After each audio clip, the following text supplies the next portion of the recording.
may sunog! Fire in the engine room.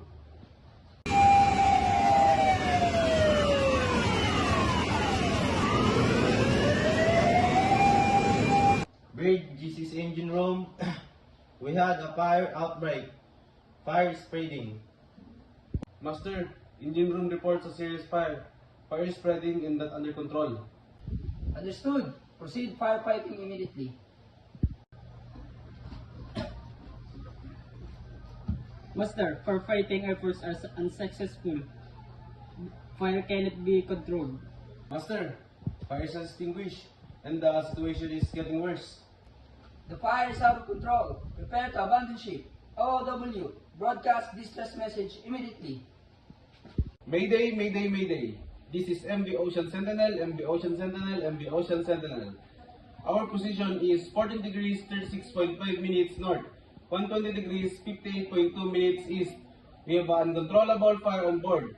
We have abandoning the vessel. We have 22 persons on board. Require immediate assistance. Over. All crew, abandon ship. Proceed to the lifeboat station. Aye, aye, sir.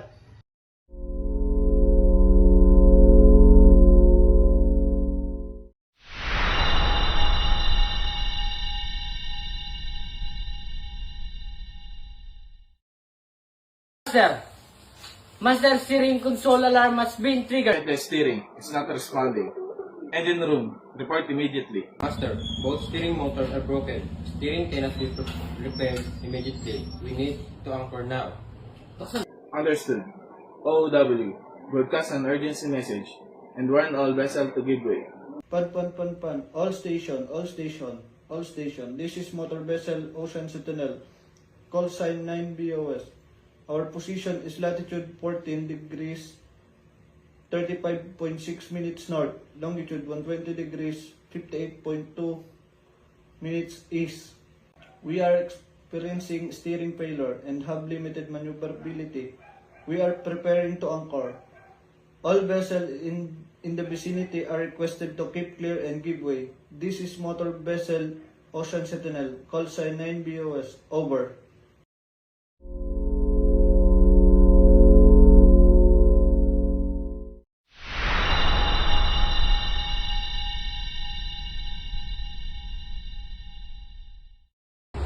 Master, there is a floating container 2 points on starboard bow. Roger, I will check the binoculars and radar. That's a lot of phones. Yeah, a whole container must have come off a stack. Look at them floating out. Shame. They're all going to be toast. Get a shot of it for the log.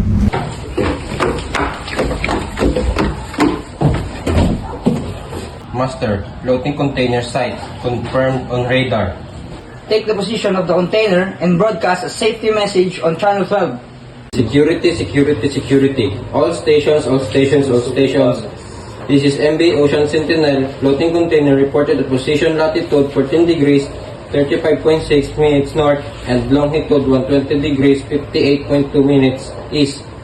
Vessels in the vicinity are advised to navigate with caution. Over.